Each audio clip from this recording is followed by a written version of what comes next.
siya. Excited siyang namili. Siya yung mga namili nito. Yan. Hindi na ako namili kasi hindi kami magkasundo sa mga style. So, siya na yung pinabayaan ko na siyang mamili.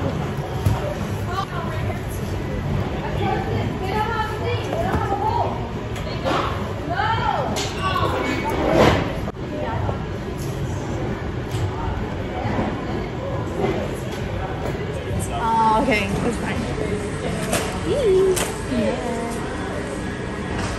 Ayan, so kompleto na. I think we are complete.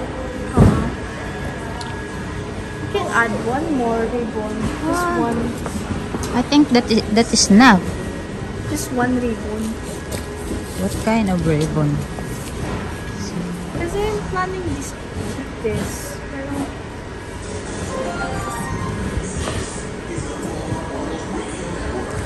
ganito sana, oh. Kaso they only have ano.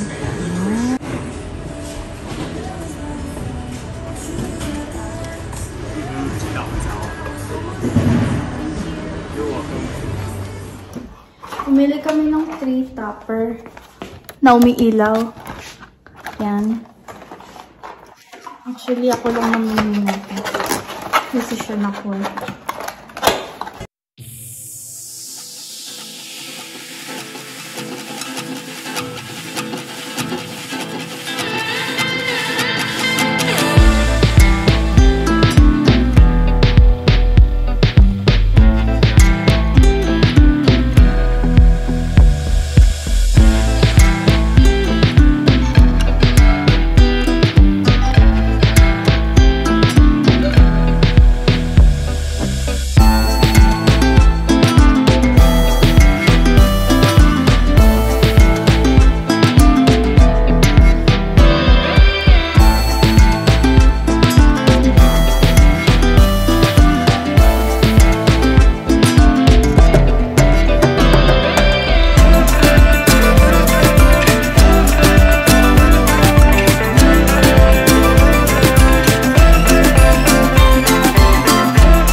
So yun guys, natapos na namin ang aming ginagawang Christmas tree. At ito na ang kabuuan. Okay? So ano po sa palagay nyo? Yan, anong masasabi nyo dito sa ginawa namin Christmas tree? Okay na ba to? Kakaiba lang po, dati ang design niya talaga, yung pinaka-ribbon niya rito dati nung December, ano po yun, kulay red. Pero ngayon, pinalitan na po namin at iniba naman namin yung style. So, ayun lang. Ito lang yung pinagkakaabalahan po namin itong araw na to. Umpisa pa lang kahapon. Ayan, nagkaroon kami ng mga short na mga pang display dahil hanap kami ng hanap, akala namin kompleto pa, yung pala wala na.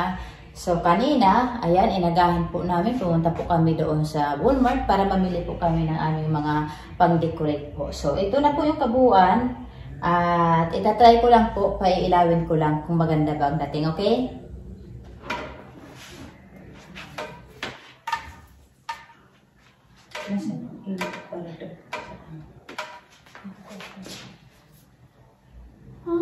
Saan yung ilaw lang? Wait. Hindi, ito dito to sa taas. Sinaksak ko yan. Ito, isaksak ko dito. Ay, dyan ba? Wala pa yung extension.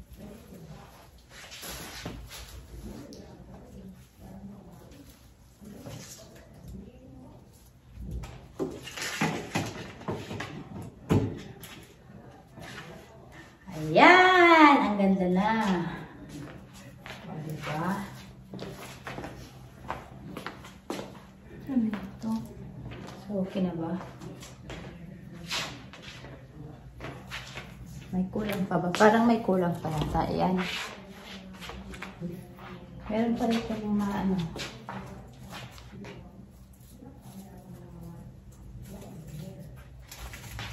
May natira pa, may natira. Sa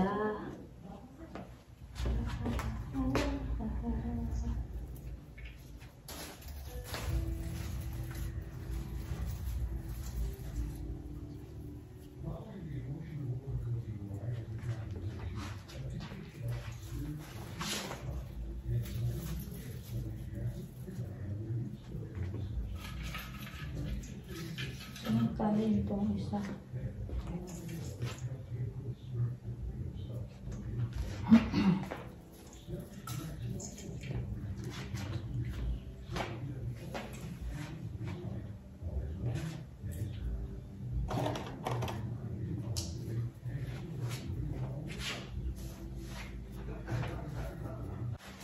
ayan, maganda na po. Ayan.